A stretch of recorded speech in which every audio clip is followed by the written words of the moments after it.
Hi, and welcome to Bitdragon Live. My name is Adam Russell. I'm here to share with you guys some information today in regards to ICOs. You know, all the time I get asked, hey, what do? I'm just getting started, wanting to learn how to take some of my Ethereum and Bitcoin and get it involved in a way where I could leverage it in an ICO. And what's an ICO? An initial coin offering. So how do you participate and actually receive your tokens and in any major ICO? And so there's really a process to it. It's got to start with choosing the right ICO, making sure that you know exactly how to utilize Myetherwallet. So we're going to drill right into this right now. And I wanted to share with you guys some information. First, verify you're on the Myetherwallet website. That's super important. There's a lot of scams out there. Read this information. It talks about how Myetherwallet is not a place where you're actually storing information. It's actually a platform where you're actually able to create a private key, you're able to create a wallet, and you're able to access the blockchain.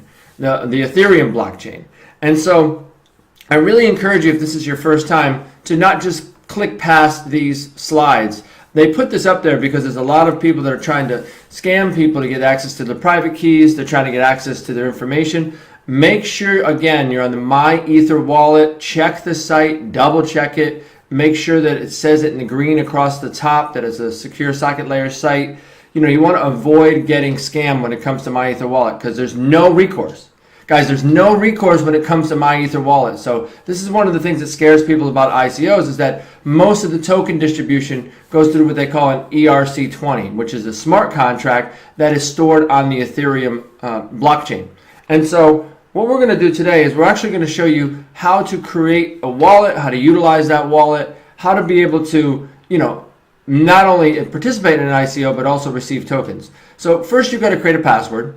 Make it a password, just a one-time password, write it down someplace. But most important part is that you want to download the JSON, which is a file that is actually your private key that you can utilize to access the system. There's multiple ways to access the system. Today I'm going to show you 3 ways. You also can create a private key. Don't ever share this with anybody. Put this somewhere where it's very safe. Never ever share your private key with anybody. Once you share your private key, they have complete access to all of your tokens, all of your Ethereum, everything in your wallet. Now, you can also print it out. I encourage you to have a printout of it. Try not to send it to a network printer. Make sure if it's a personal printer, that's an actual private key that's on a paper wallet. That's what a paper wallet looks like, guys. They do the same thing for Bitcoin, but that's an Ethereum paper wallet. But when you actually have the paper wallet, if you want to create a paper wallet, you have your private key, you have the information that it's going to take for you to now get started. Now I created, this is a real private key, this is a real wallet that I created, but at the end of the day, you're going to create one and not share that private key information with anyone. Now you can go to multiple different sections in here, view your wallet, send tokens. Obviously you want to be able to create a wallet, but in this case what we're going to do is we're going to click on view the wallet. And we're going to click on where it says private key. We're going to go over different ways that you can access it, including Nano Ledger, which is a great way for offline cold storage. But we're going to click on private key, and then we're going to paste in the key. Now notice it says, make sure again you're on the wallet, that you're on the real Myetherwallet. It's so important. Paste in the key, you hit OK. And there it is, guys. This is your actual brand new Ethereum wallet. See that little color, the little purple color there? That purple color signifies that that is actually your key. So anywhere you put in that key, that's going to show that color. Also know you can scan the QR code down below. There's the address. Now what I did in this particular case is I created that's your public address over on the right. That's where the money would be sent from an ICO to that address. Most ICOs want you to use a public Ethereum address from a Myetherwallet. The majority of them do. Where you're going to receive your tokens back to.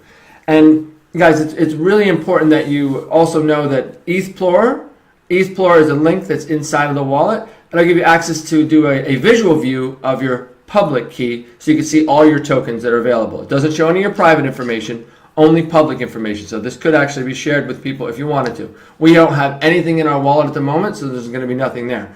There's also Etherscan. Etherscan is where all the transactions, and remember we're on a blockchain. So every blockchain transaction, whether it's coins coming in from a token sale, coins going out, are going to show up here. And you'll be able to see, what status they're at. And so, when you're going through this process, again, make sure that you really look at the colors because they're all different. It creates a very unique color code for the Ethereum address that you guys have just created. Now, also down here, it says show all tokens. So this is where your ERC20 smart contracts and many of the ICOs that have already gone through, they have their ticker, right? And so if you had any coins in here, you could load them and you'd be able to see all of your Ethereum balances, all of your, whether you bought, Ethos, or you bought Substratum, you bought Power Ledger, you bought Kin, you bought any one of these, you would be able to access these right here to see what tokens that you actually have. Now, since it's a brand new wallet, obviously we have zero balance. When we click on Kin, we have zero balance on this wallet.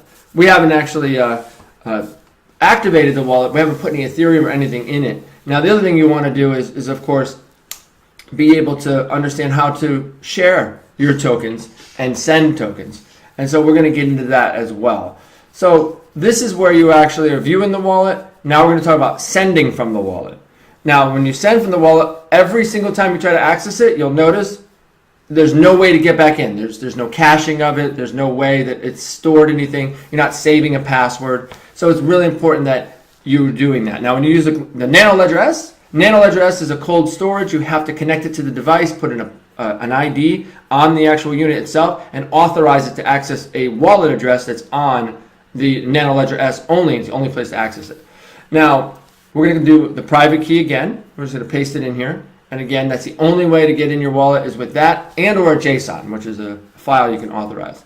So we're going to just paste the same address that it has here. And I want to show you something.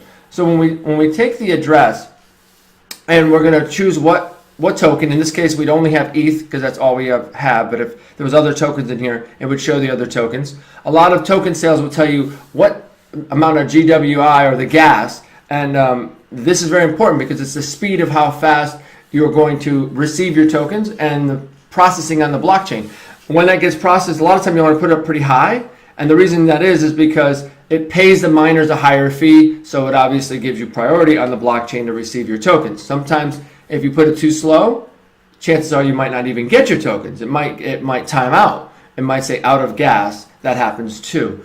Now, another thing is you cannot send anything from this wallet without having a minimum of, say, 0.01 or 0.001 ETH inside of the wallet.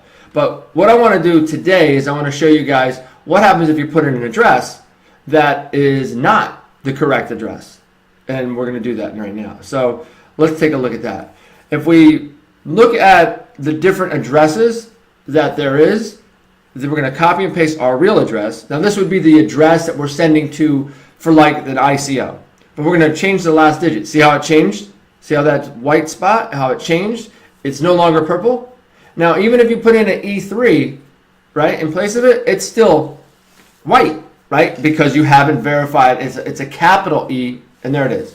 And that you know you're on the right one. Now we're actually going to pretend to send 1 ETH. It'll allow you to do this, but we're not going to execute the transaction. So we're going to pretend we're sending 1 ETH.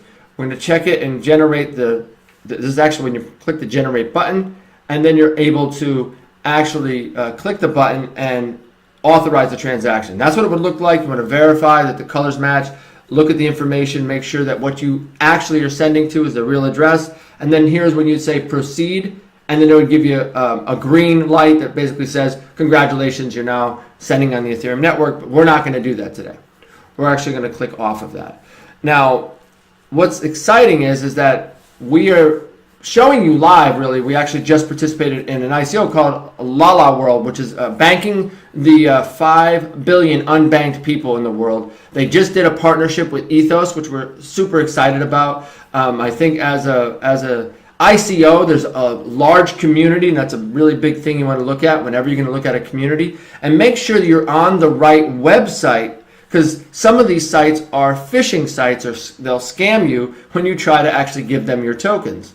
Now, this particular site is asking for what they call a KYC, a Know Your Client. U.S.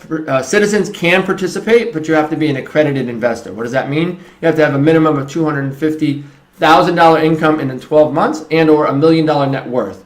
Now, in regards to actually investing in some of these ICOs, U.S. citizens may not be able to invest simply because when you check it, it'll say US citizens, Singapore possibly, China are not able to participate in the ICO.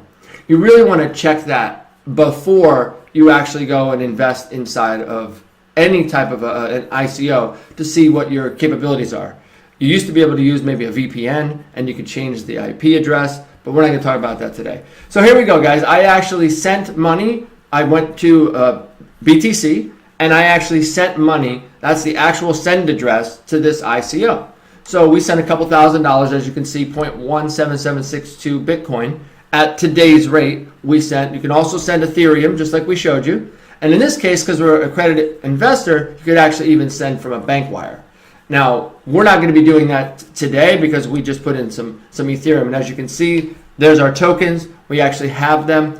We put them in a different address, but they most of the time will give you a list of what to do to participate in an ICO. And in this particular case, they're saying, obviously, if you want to make sure you verify you're not sending money from an exchange, guys. Remember that. You cannot send from an exchange. Myetherwallet, you don't want to have the address that you're sending to be anything other than really the Myetherwallet if it's an ERC20 token. So I hope you guys really got some really good valuable information in regards to what to do when you're getting started on an ICO. I know that there's a lot of questions that you ask. Please leave comments below. Make sure, of course, subscribe to our channel. I hope this information was really valuable to you. I know if I wish I didn't figure this all out on my own when I first started and I had this available to me, and now you have it available to you. So I hope you guys have an absolutely incredible 2018. Enjoy getting involved in as many ICOs. Make sure you do diligence before you get involved with any ICO. So with that, have an absolutely incredible day. Take care, take charge, and we'll see you at the top.